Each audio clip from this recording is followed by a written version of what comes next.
Bonjour à tous et bienvenue sur ma chaîne La Bibliothèque de Riel. Aujourd'hui on se retrouve pour une nouvelle vidéo et je vais vous parler du roman Le silence de Mélodie de Sharon M. Draper. Donc Le silence de Mélodie, c'est l'histoire d'une jeune fille qui s'appelle Mélodie. Oui, je sais, quel nom! C'était un suspense incroyable. Bref, cette jeune fille s'appelle Mélodie, elle a environ 10-11 ans, elle est en première année de collège, donc la 6e. Et en gros, c'est une enfant qui est handicapée, elle ne peut pas parler, elle ne peut pas énormément bouger, elle est en fauteuil roulant. Et en fait, elle a ce roman raconte le silence parce que du coup, elle peut pas parler et tout ce qu'il y a dans sa tête qu'elle aimerait pouvoir dire, mais qu'elle ne peut pas dire parce qu'elle peut pas parler. Et ça va raconter comment, au travers de ce roman, elle va essayer de libérer sa parole, mais montrer toujours à quel obstacle elle se heurte à cause de son handicap. Et voilà, donc ça raconte un petit peu son histoire au collège où en fait progressivement elle est dans une classe un peu Ulysse et progressivement ils vont les intégrer dans une autre classe avec des élèves dits normaux, enfin qui sont dans des classes classiques quoi. Et ça va montrer le décalage qu'il y a un peu entre les enfants classiques et les enfants handicapés de la classe Ulysse. Et ça montre un petit peu ce qu'elle ressent par rapport à cette ouverture aux autres qu'au final elle connaissait pas beaucoup parce que ça fait des années qu'elle est dans cette classe Ulysse avec d'autres enfants handicapés qui n'ont pas forcément le même handicap qu'elle. Et c'est vrai qu'elle, elle est très intelligente, ça se voit, enfin on le découvre au fil du roman. Mais les autres le voient pas forcément parce que justement, toutes ses pensées, elles sont enfermées dans sa tête, elle peut pas les faire sortir, elle peut pas communiquer avec les autres. Et ça a l'air d'être une situation très compliquée pour elle. Donc voilà, bien sûr, il se passe plein de choses dans ce roman, mais je vais pas tout vous dire. Donc qu'est-ce que j'en ai pensé? Alors déjà, il faut savoir que ce roman fait partie d'un lot que j'ai acheté sur Vinted spécial littérature jeune adulte, etc. Et j'avais pas du tout lu les résumés parce que je voulais vraiment me faire une surprise. En fait, j'avais envie de découvrir des romans sans avoir lu les résumés, etc. Le silence de Mélodie, donc c'est le premier de ce lot que j'ai lu. Et ça a été une bonne surprise, mais voilà, ça n'a pas été un coup de cœur non plus, mais je vais vous dire un petit peu ce que j'en ai pensé.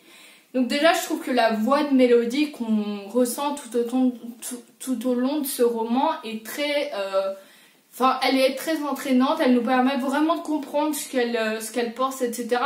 Même si on n'a pas forcément une connaissance de sa maladie. D'ailleurs, c'est pas un roman qui est très médicalisé. Il n'y a pas grand-chose sur des termes médicaux de sa maladie ou sur des recherches, etc. sur la maladie. C'est plutôt vraiment sur le ressenti de la personne. Et c'est ce que j'ai beaucoup aimé par rapport aux d'autres romans où des fois il y a des mots très compliqués juste pour dire ok je vous casse un mot compliqué quoi. Et là c'est vrai que c'était quelque chose de très vivant qui évoluait vraiment avec la petite fille parce que c'est vrai que 11 ans c'est quand même un âge où on grandit beaucoup. Ce que j'ai bien aimé c'est qu'à un moment j'avais l'impression qu'on arrivait vraiment sur une happy end, une fin auquel tout le monde s'attendait. Et au final au dernier moment ça a bifurqué pour me surprendre donc ça j'ai beaucoup aimé parce que j'avais vraiment l'impression qu'ils allaient arriver à ce point et je me disais ok c'est tellement cliché. Mais l'auteur a vraiment su nous surprendre et ça c'est un bon point parce que c'est vrai que je voyais arriver gros comme une maison, le moment où tout allait bien se finir, etc. Mais au final ça s'est pas forcément passé comme prévu. C'est pas non plus une fin qui est affreuse, mais c'est vrai que c'est une fin qui surprend, une fin qui montre que la vie c'est pas forcément linéaire. Et c'est ce que j'ai beaucoup aimé dans ce roman en fait, c'est qu'il est plein de petits rebondissements qui font que en fait la suite n'est pas forcément toujours ce à quoi on s'attend. Ça montre aussi le côté très innocent des enfants qui parfois peuvent être méchants aussi face au handicap, mais qui aussi peuvent apprendre avec beaucoup de bienveillance face à une petite fille qui est différente et qu'ils ne comprennent pas forcément. Et j'ai trouvé que c'était un très beau roman là-dessus sur le handicap, etc. Par contre, je trouve que c'est peut-être pour les personnes à peine moins âgées que moi, par exemple genre 14-15 ans, ça me paraît un bon âge pour lire ce roman. Parce que c'est vrai qu'à certains moments, pas à tous les moments non plus, mais je l'ai trouvé un petit peu puéril, mais bon, c'était vraiment voilà pour les jeunes adolescents et j'ai quand même 17 ans, donc voilà, il y a des moments où j'ai trouvé ça un peu idiot, où ça m'a un peu dépassé, enfin pas dépassé, mais j'étais un peu au-dessus de l'histoire parce que c'était un peu trop naïf. Mais finalement, l'auteur réussissait toujours à me ramener dans l'histoire, donc c'était quand même un très bon point. J'ai trouvé l'histoire très émouvante et c'est vrai qu'on s'imagine pas forcément tout ce qui peut se passer dans la tête des personnes qui ne parlent pas, justement. Parce qu'il y a des tas de personnes qui sont totalement paralysées, même de la bouche, etc., qui peuvent pas parler, etc., qui bougent juste les yeux, par exemple. Et c'est vrai que on peut pas forcément s'imaginer tout ce qui se passe en eux, toute cette colère qu'ils peuvent avoir aussi forcément. Donc c'est vrai que ça permet vraiment de comprendre tout ce qui peut se passer dans leur tête, etc.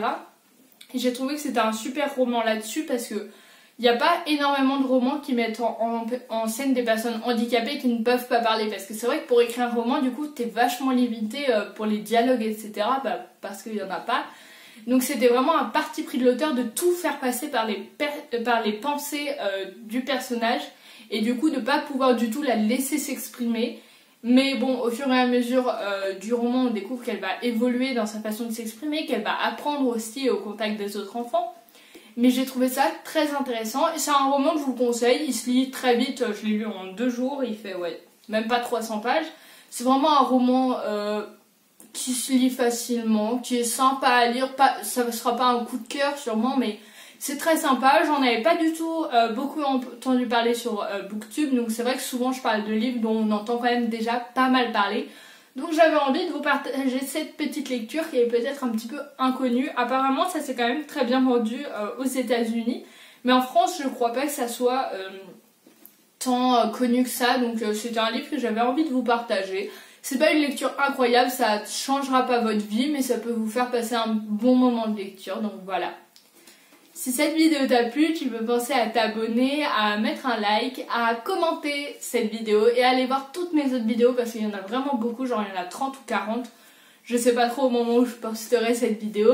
Je voulais juste vous remercier d'être toujours aussi nombreux à me suivre, c'est vraiment incroyable. Au moment où je fais cette vidéo, il y a 160 abonnés, donc c'est incroyable, vraiment j'arrive pas à y croire, je suis trop contente.